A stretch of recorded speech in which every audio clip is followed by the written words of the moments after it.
अब हम type of the charge की बात करते हैं। टाइप ऑफ द चार्ज, तो टाइप ऑफ द चार्ज में हम जानते हैं कि when a body has deficiency और excess of the electrons from normal to share, it is to be a charge और a rectified.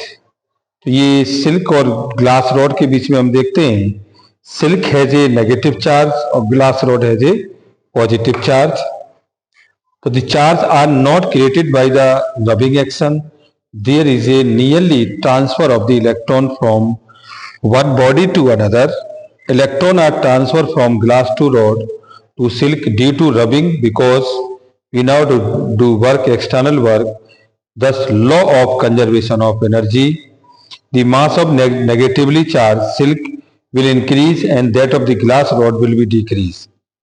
The branch of the physics which the deal with the charge at rest is called electrostatics.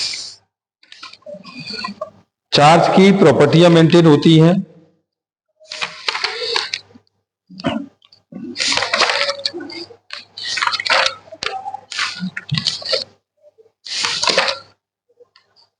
तो charge की basic प्रॉपर्टियां हैं, charge additive होता है, charge को additive किया जा सकता है, क्योंकि हम देखते हैं कि जब हम किसी भी सिल्क की बात करते हैं तो है जो नेगेटिव चार्ज, चार्ज उसमें इंक्रीज करता है, जबकि ग्लास रॉड के अंदर चार्ज हमारा डिक्रीज करता है। तो total electric charge on a body is equal to the algebraic sum of all the individual electric charge located by different parts of the body. If n charges q1, q2, q3, qn are present on different part of a body, then total charge q on the body is q is equal to q1 plus q2 plus q3 से लेकर up to dot qn. Charge is additive. As the charge is conserved, total electric charge of isolated system always remains constant, and this is the factor of a uranium decay of the thorium and helium. So with the charge is a conserved. अच्छा, quantization of the charge, तो ये कह रहा है this is the quantization of the charge. Any metals of the charge, all free charges integer multiple. So the basic charge q is equal to Ne, यानी कि E में भी proton और में भी इलेक्ट्रॉन, या तो वो प्रोटॉन भी हो सकता है, वो इलेक्ट्रॉन भी हो सकता है। और जब हम किसी भी कंडक्शन की बात करते हैं तो वहां हमारा चार्ज जो फ्लो होता है वो चार्ज हमारा किसी वायर के अंदर फ्लो होता है। तो हमने आपको बताया कि ये हमारे पास एक मेटल की शीट है और इस मेटल की शीट के अंदर हमारे पास ये पॉजिटिव चार्ज मेंटेन है, ये हमारे पास पॉजिटिव चार्ज मेंटेन है, ये कंटिन्यूअस,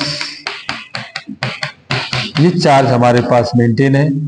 तो ये कह रहा है कि जो पॉजिटिव चार्ज इसमें मेंटेन है, तो हम टोटल चार्ज की अगर हम बात करेंगे तो Q इज इक्वल टू ये Ne होगा। अब E में भी प्रोटॉन भी हो सकते हैं और E में भी इलेक्ट्रॉन भी हो सकते हैं, क्योंकि that is a same charge. और जब इसको हम किसी कंडक्शन चार्ज से कनेक्ट कर देते हैं, जब हम किसी पोटेंशियल से इसको कनेक्ट कर देंगे तो हम क्या देखेंगे कि इसमें प्लस और ये माइनस, ये इलेक्ट्रॉन्स इसमें आ जाएंगे ये बीच में, और जब ये इलेक्ट्रॉन्स आ जाएंगे तो इसमें फ्लो हो जाएगा, इसमें इलेक्ट्रॉन इंक्रीज कर जाएंगे तो ये फ्लो करेंगे, और जब ये फ्लो करेंगे तो दैट इज मीन्स हम ये जान सकते हैं कि ये जो फ्लो करेंगे तो ये किसी at the rate flow of the charge में करेंगे, at the rate of flow of charge. तो I इक्वल टू हम इसे कह सकते हैं dq अपॉन dt के साथ। तो यही हमारे पास हो जाएगा I equal to dq upon dt या del q upon del t के साथ।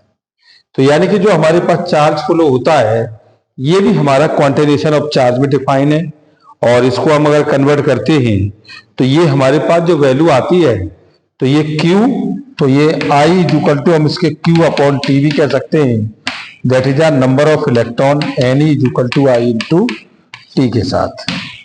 N is equal to I, तो टोटल चार्ज हमारे पास जो फ्लो होता है, चार्ज ऑफ प्रोटॉन और प्लस चार्ज ऑफ इलेक्ट्रॉन, तो ये हमारे पास टोटल चार्ज हमारे पास कंजर्व हुआ किसके साथ, क्वांटाइज में, प्रोटॉन के साथ प्लस इलेक्ट्रॉन के साथ।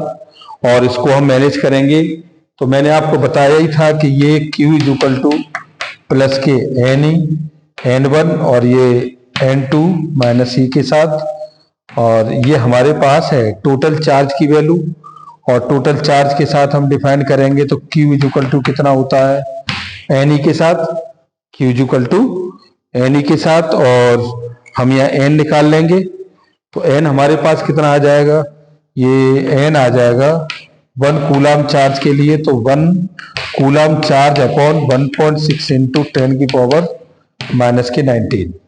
तो नंबर ऑफ चार्ज हमारे पास मेंटेन होते हैं, तो इस वैल्यू को हम यहाँ कह सकते हैं कि N इज इक्वल टू, इसको ऊपर ले गए तो N is equal to 1 into 10 की पावर 19 पॉजिटिव के साथ 1.6 के साथ, तो आप this is the value of, हमसे डिफाइन करेंगे तो ये वैल्यू आपकी हो जाएगी 10 अपॉन 16 इंटू 10 की पावर 19।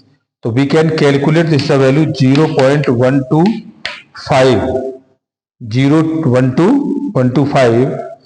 तो हम ये भी कह सकते हैं कि that is the value of 4, तो ये 100 अपॉन 16 इंटू 10 की पावर 18, 4 से 4 जा 25, और ये 4 6 जा 24, 4 2 जा 8 और 25, तो is the value of 6.25 into 10 की पावर 18 इलेक्ट्रॉन। हमारे पास जो इलेक्ट्रॉन की टेंडेंसी रही 1 कूलाम चार्ज में, वो इतनी रही। तो this situation of this 1 micro coulombs is the value of 10 की power 30 time of the electron charge.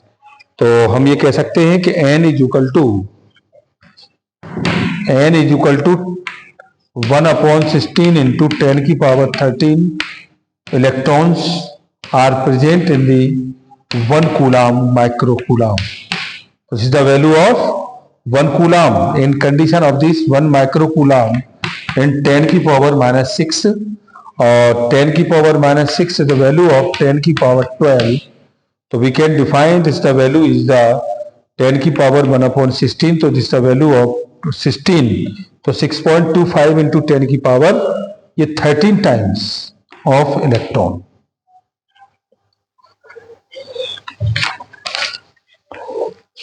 Coulombs की बात हम जानते ही हैं, और इसके बाद फोर्स मल्टीपल को हम समझ सकते हैं। तो फोर्स मल्टीपल हमारे पास है between the multiple of the charges, और फोर्स मल्टीपल चार्ज में ये प्रिंसिपल ऑफ फोर्स पर काम करता है।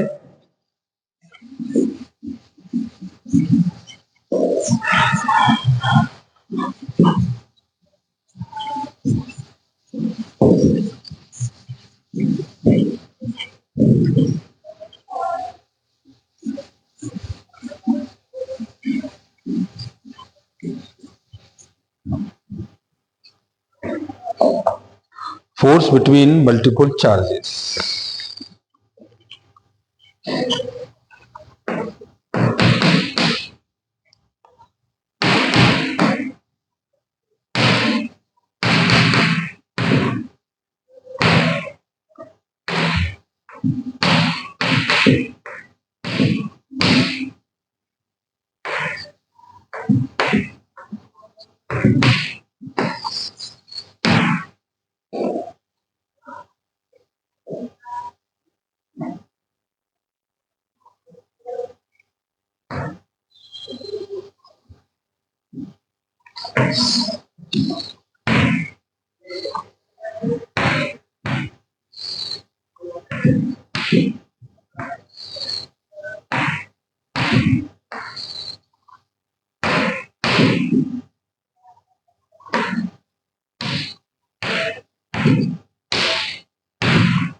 अब ये कह रहा है हमारे पास फोर्स बिटवीन मल्टीपल चार्जेस के साथ, तो लेट अस कंसीडर, ये कह रहा है कि let us consider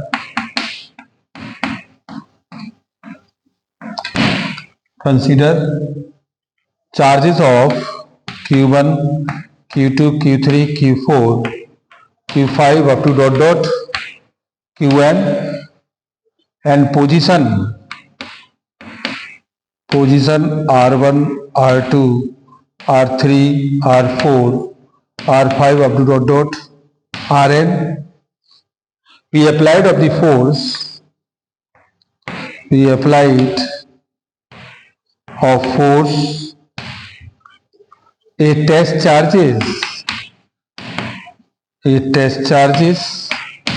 so F is equal to 1 2 F12, F13, F14, F15 up to dot dot F1n, F12, F13, F14 and 15 to dot dot 1n.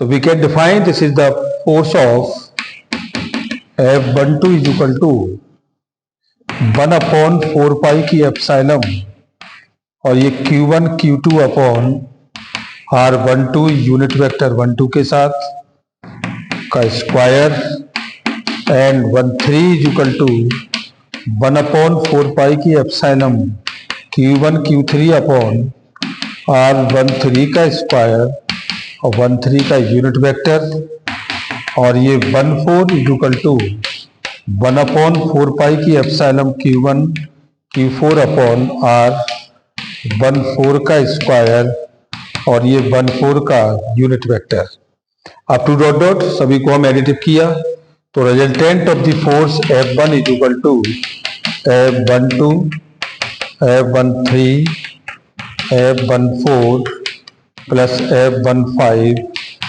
Plus F16 up to dot dot, और ये value आपके पास आ गई कितनी 1n के साथ।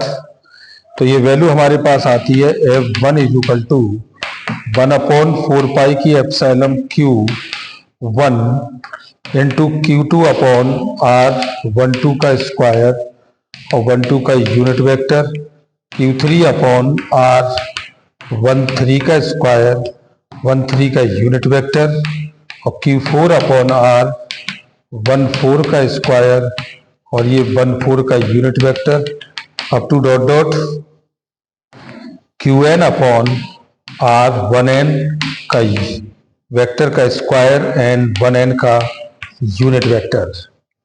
इसे आप लिख सकते हैं this is the F1 is equal to 1 upon 4 pi की एप्सिलॉन और Q1 और ये सिग्मा और ये Qn अपॉन R और ये I n के साथ I n और आयोटा इज इक्वल टू 1 का स्क्वायर एंड आयोटा n का यूनिट वेक्टर।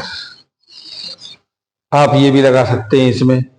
तो हमें इसका फोर्स का बिटवीन मल्टीपल हमें मिल गया, तो हम इसको रिजल्टेंट डिफाइन हमने कर दिया। अब उसी तरह से हमारे पास इलेक्ट्रिक फील्ड भी डिफाइन है। तो इससे पहले हमारे पास एक प्रॉब्लम है, जरा इसको हम गहराई से समझेंगे।